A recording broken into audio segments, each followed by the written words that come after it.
the Occupy Buffalo Justice Dialogue, and I want to make a special note and give recognition and thanks to Canisius College. This is going to be the 7th philosophy professor from the Canisius Philosophy Department participating in the Justice Dialogue. We're very thankful for Canisius answering our call and taking really a lead.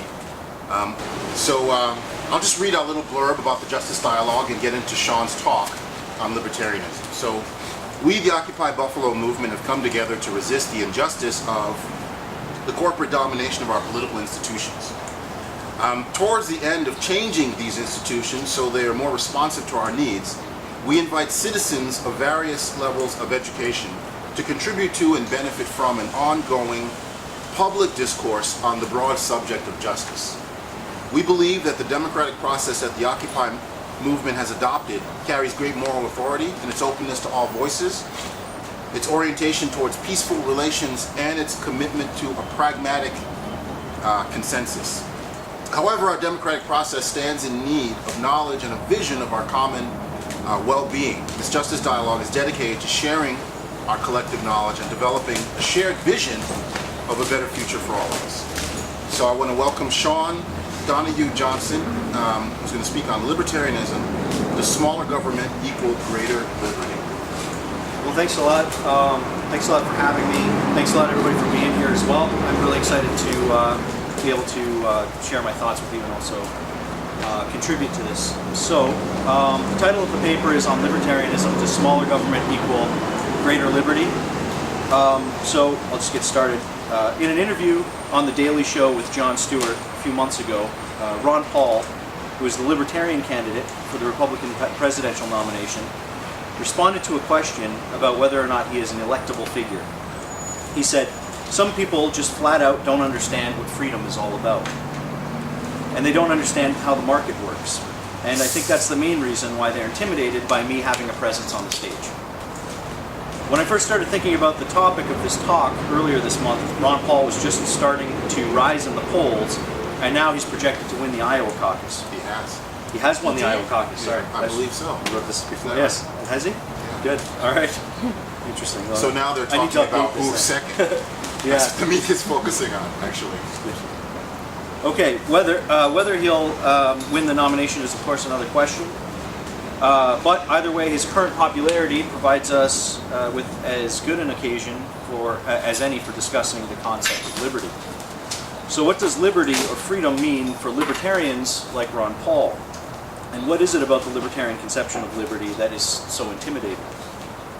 For some people anyway, what makes Ron Paul such an intimidating presence in the presidential race is not that they don't understand what his idea of freedom is about, but that they do. The libertarian conception of liberty is a very contentious and potentially dangerous idea, and I think it's important for us to really understand what it's all about in order to understand whether we do find it intimidating, whether we do find it to be appealing, or what exactly we think about liberty. So, I'd like to take a look at several features of the libertarian conception of liberty and what it would mean for us if we're to actually determine public policy. The first feature that I'd like to discuss is that libertarian liberty is understood in a purely negative sense. I am free insofar as others do not interfere with my actions. The only thing that others must do to respect my liberty is basically to do nothing. That is, they must refrain from coercing or from harming me. They have no duty to actually do anything for me or to provide me with anything. And this goes for government as well. The government's job is to protect my individual liberty by protecting me against others and nothing more. For if the government were to actually provide me with anything, including things that would appear to enhance my freedom, such as education, healthcare, or even roads, it would be acting paternalistically. That is, it would be acting like a parent trying to take care of a child, and this is not what freedom is all about, according to Ron Paul. And libertarians, of course. As Ron Paul put it in one of the Republican debates, freedom is about taking your own risks, even if that means dying from a treatable disease because you decided not to purchase health insurance. You have to accept the consequences of the choices that you make, and to have the government step in and help, in this case, would be to go back on those choices. Thus, libertarians advocate not just small government, but minimal government. The state's functions are reduced to the functions of the night watchman, which does nothing more than protect individuals from one another. For libertarians, then, government cannot tell us how to live our lives, even in cases where it would be for our own good. It cannot force me, for example, to wear a seatbelt or a motorcycle helmet, nor can it tell me not to drink alcohol or do drugs. Ron Paul's position on the legalization of drugs, such as heroin, follows directly from his libertarian principles. If you give everyone the choice, most people will choose responsibly. Those who don't choose responsibly will have to accept the consequences of their actions. Either way, people should have the choice, and the government should not get involved like a parent trying to protect her children. As Ron Paul puts it in his freedom principles, which can be found on his website, the lives and actions of people are their own responsibility, not the government's. Ron Paul's position on same-sex marriage can also be traced back to this libertarian principle. He argues that the government should stay out of the marriage business altogether, and that private voluntary associations should be allowed to marry whomever they like and call it whatever they like. What business does the government have telling me who I can and can't marry? Once again, freedom in this case means keeping government out of our lives and being able to make decisions for ourselves and take responsibility for our own actions. Another feature of libertarianism that I'd like to highlight is that liberty is understood in terms of property and self-ownership. Of course, you just gave a talk on Locke, I believe, too, so this is taken directly from John Locke's conception of... I didn't catch that last part. I'm sorry. No, but the sector there. Oh, Heron just did a presentation on John Locke, Oh, okay. who, and this conception of freedom in terms of property it comes more or less from John Locke. So basically, I own myself just as I own material things, and I can do whatever I like with my property, including exchange it on the open market. Why should I not be allowed to sell myself into slavery, for example, to pay for my children's education or to pay off my college debt? If the government were to prevent me from doing so for my own good, would it not be acting paternalistically? So this is the libertarian position. Not all libertarians necessarily believe that you should be able to sell yourself into slavery, but a lot of them do. I should make clear. When you say the libertarian position, I wonder, and I hope it's okay to ask, Whether I'm generalizing a bit? right? I wonder who you have in mind as I think Right. of Jan Narveson, I think of Robert Nozick. Right. So Robert Nozick is my main source. I've actually talked to Jan Narveson before in the past, and yeah. So both of them, and basically both Nozick and Narveson look at freedom as basically being property. The idea that we own ourselves, and so I think both are a little bit reluctant to say we should be able to sell ourselves into slavery, but both at least entertain that idea Sure. that we should be able to do that. Okay, but another example, which is slightly less controversial, I think, for a lot of libertarians. What if I wanted to sell one of my kidneys? Why should I not be allowed to sell something that I own? As Robert Nozick, a libertarian philosopher, explains, the central core of the notion of a property right in X is the right to determine what should be done with X. If I have a property right in myself, as libertarians believe, then do I not have the right to determine what should be done with my own organs? So a final example, which I borrow from Michael Sandel's book on justice. In 2001, a strange encounter took place in the German village of Rottenburg. Bernd Jürgen Brandis, a 43-year-old software engineer, responded to an internet ad seeking someone willing to be killed and eaten. The ad had been posted by Armin Maivis, I think it's pronounced, a 42-year-old computer technician. Maivis was offering no monetary compensation, only the experience itself. Some 200 people replied to the ad. 4 traveled to Maivis's farmhouse for an interview, but decided they were not interested. But when Brandis met with Maivis and considered his proposal over coffee, he gave his consent. Maivis proceeded to kill his guest, carve up the corpse, and store it in plastic bags in his freezer. By the time he was arrested, the cannibal of Rottenburg had consumed over 40 pounds of his willing victim, cooking some of him in olive oil and garlic. As Sandel explains, cannibalism between consenting adults poses the ultimate test for the libertarian principle of self-ownership and the idea of justice that follows. It can only be justified on the grounds that we own our bodies and lives, as we would own any other kind of property, and may do with them what we please. If the libertarian claim is right, banning consensual cannibalism is unjust, a violation of the right to liberty. Now, before I move on to the final feature of libertarianism that I'd like to discuss, I want to indicate a few points of concern. So first of all, just because you might find these examples to be morally objectionable, this does not necessarily exclude you from being a libertarian.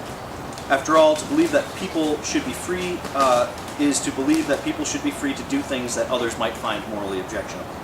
So you may feel very strongly that people should not engage in cannibalism, but still believe that people should be free to eat other people as long as it's consensual. However, there may be a deeper concern here. You may believe that cannibalism is wrong no matter what, and in which case you may hold that there are certain things other than liberty that matter. For example, you may believe that society has a duty to protect not just liberty, but also human dignity. One objection that many people have to libertarianism is that it views people as having an exchange value rather than any intrinsic moral worth. After all, a precise dollar value can be placed on individuals when they are able to sell themselves or their parts on the free market. Also, violation of individual liberty. When asked in one of the Republican debates whether someone who is in a coma should be allowed to die because he has no health insurance, Ron Paul, of course, stuck to his libertarian guns. Instead of taxing the wealthy, he suggested we should turn to voluntary associations and private individuals for charity. But what if we can't raise enough funds through completely voluntary means? Should the man in the coma then be allowed to die? The answer, I think for libertarians, I think for all libertarians, would be yes. Letting someone die and not taxing anyone is a morally better outcome than taxing someone in order to save another person's life. Let me say that again in a slightly different way. For libertarians, if the choice is between taxing the wealthy and letting the poor and uninsured die, the morally right decision is to let the poor and uninsured die. It is no surprise then that Ron Paul boasts on his website that he has never voted to raise taxes. Now, I'd like to consider an alternative conception of liberty. And as I said before, libertarianism has a purely negative conception of liberty, meaning that society has a duty to simply not interfere with individual liberty. Now, I take issue with the distinction between positive and negative conceptions of liberty because I think that even the most apparently negative liberties require some positive action on the part of society to sustain them. So you're denying the possibility for libertarianism to be coherent on its own grounds? No, not necessarily. I mean, I think that the libertarian conception of liberty would still stand based on what I've said here. I guess I'm just sort of bringing up the possibility that there's another conception of liberty, and one of them may be more appealing depending on what you think liberty is. So, well, and what it means to be free. But I'm jumping the shark. Yeah. Let you finish. The one thing that you can't say about libertarianism is that it's inconsistent, I think. I mean, you could find definitely places where it may seem inconsistent, but I mean, Ron Paul, of course, is often complimented for being the most consistent politician. So I do think that libertarianism tends to be consistent. In fact, to the point of even pursuing and saying that it does follow from the conception of liberty, that we should be able to sell ourselves on the market, and even the most Consistency absurd. is different than coherence. Different than coherence. And Yeah. I think Okay. that's the problem. Okay. Good point. So maybe we can talk about that then. Good. Okay.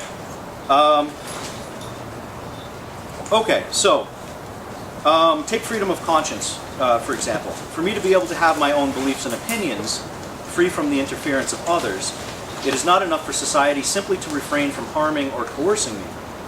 True freedom of conscience requires a whole background of social and political conditions which make it possible. These conditions include mandatory education, whether public or private, freedom of the press, access to certain kinds of information and to means of communication, freedom to experiment in different modes of life and to practice different religions or no religion at all, freedom of association, and others. And freedom in general requires certain protections such as police and fire services, access to healthcare, a functioning economy, infrastructure, a limited work week, protection against unemployment and extreme poverty, and the like. I don't believe there's any rule which says in advance that these things should be provided for either by the free market or by public means, but society does have a positive duty to ensure that these conditions are met in one way or another, so that everyone has a fair chance to freely develop and pursue their own conceptions of the good life. Now, according to this conception of liberty, being free doesn't just mean being free from coercion and violence. Although this is certainly an important part of freedom, but it goes further than this. It means having the capacity to develop and pursue one's own conception of the good life. Now, I don't consider myself free in any meaningful sense if I'm uneducated and illiterate, have no access to roads or any communication with people outside my own family or social group, or if I'm crippled or dying from a treatable disease because I have no access to healthcare. I may be free in the negative sense of not being interfered with, but I am unable to really live my life the way that I would like, and in fact, I am unable to form any conception of the good life at all, since I have not been equipped with the mental resources which would enable me to develop my own thoughts and beliefs. So I tend to think that think of freedom in a more positive sense, meaning that society does have a positive duty to provide me with at least some things so that I can be free in a meaningful way. And healthcare is a good example because the concept of freedom can be used on both sides of the argument. On the one side, opponents of a nationalized healthcare system argue that the redistributive taxation which this would involve would violate the liberty of the wealthy and the upper middle class. They also believe that the free market system provides people with more choices in that people can choose between different providers and between different insurance policies catered to their needs. Of course, this is not exactly true. For most people, these options are extremely limited by affordability and by the fact that insurance policies are employment-based. But even if this were the case, or even if that were not the case, I should say, I don't think that being able to choose between insurance policies is really what it means to be free. Different policies cover different things, so unless you have enough money to buy a comprehensive policy, you end up taking some sort of risk and you could still end up being denied coverage for something. So, on the other side of the argument, a nationalized healthcare system would form part of the background against which you are able to develop and pursue your own conceptions of the good life. After all, life is a condition of being free. You have to be alive to be able to live your life freely in accordance with your own conception of the good. And I think that most people would rather have that choice available to them than a choice between competing insurance policies.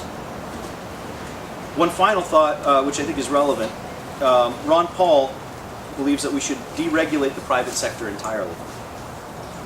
Deregulate the banks, corporations, industries, and basically everything. He argues that government regulations don't really work, and that if we just deregulated everything, the free market would regulate itself, and corporations would take responsibility for their actions. As he puts it, the regulations are tougher in the free market because you can't cheat or lie or pollute. What I think Ron Paul is assuming here is a particular conception of human beings as always acting rationally in their own self-interest. A company would refrain from dumping pollutants into Lake Erie, for example, not because it's wrong or because they're not allowed to, but because the company would recognize that polluted waters would be harmful to its own self-interest, and that its image would be damaged in the eyes of consumers, and that this would hurt its profit. So the company doesn't need the government to tell it not to pollute. It will regulate itself in accordance with its own rational self-interest. First of all, I think that the events leading up to the 2008 financial crisis demonstrated well enough that people and corporations don't necessarily act rationally in their own self-interest. Most people looked at 2008 and thought, this is what happens when we don't regulate Wall Street. However, Ron Paul looked at it and said that 2008 was the result of too much government regulation. The big banks and investment firms continued to act the way that they did because they knew that whatever happened, they would get bailed out by the government. They were just too big to fail. Now, I have my doubts about this explanation, and if you read Michael Lewis's book, The Big Short, you'll see that most of the people involved in the events leading up to 2008 didn't actually think that they would have to be bailed out. Because they thought that what they were doing made perfect sense, and because they thought that they were actually passing the risk on to others, which wasn't the case. Nevertheless, if we grant that people would always act rationally in their own self-interest if the private sector were completely deregulated, an interesting problem arises. As I mentioned above, libertarians argue that the poor and uninsured should seek charity from voluntary associations and private individuals. But according to the libertarian conception of human beings as rationally self-interested, giving to charity would be a completely irrational act. Why would anyone make a one-way exchange on the market by giving something to someone else and not receiving anything in return? That would be completely irrational. So Wolf Blitzer's hypothetical man in the coma has absolutely no chance. The hospital will turn him away because he has no insurance, and private individuals will not help him out because there's nothing in it for them. And yet, according to libertarians, he's still completely free, and society has done everything that it should do. This, I think, is what makes the libertarian conception of liberty so frightening. And that's the end. Are there any questions? Comments? Are there any libertarians here? Just, okay. Good, so, good. Did you want to add anything or ask any questions? I know that,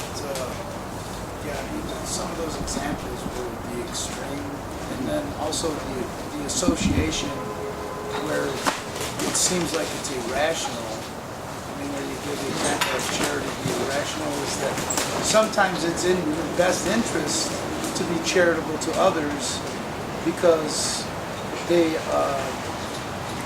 didn't have the means to, contribute back to society, or, it might be your gardener that you're looking out for. But I don't know. I mean, I was once a libertarian, and I've changed my stance on many of the. After reading more on it, I went to be more, I guess, a social type of libertarian, where the different aspects of the true libertarian in the sense of Mises or others, that I've read, where the economic theory does sound good in practice, and the examples that they use.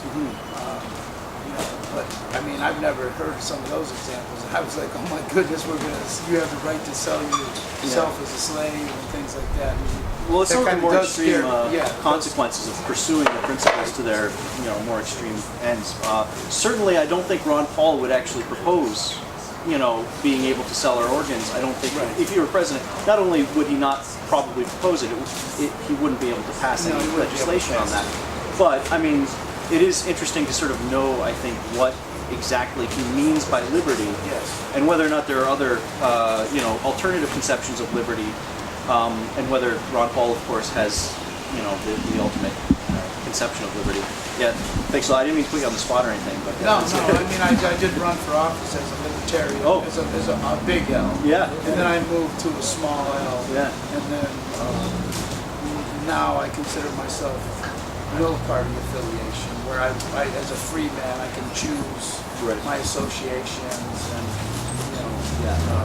there is something very appealing in libertarianism, which is, of course, liberty. I mean, yes, and I think the that ideal of liberty, but carrying it to the extreme of, that I could sell myself to slavery, which would be a contradiction to liberty. Right. But I would be free to do that in a libertarian. It's seen as an extreme test case. Extreme test case. Test case. But then some of the other ones where the example of pollution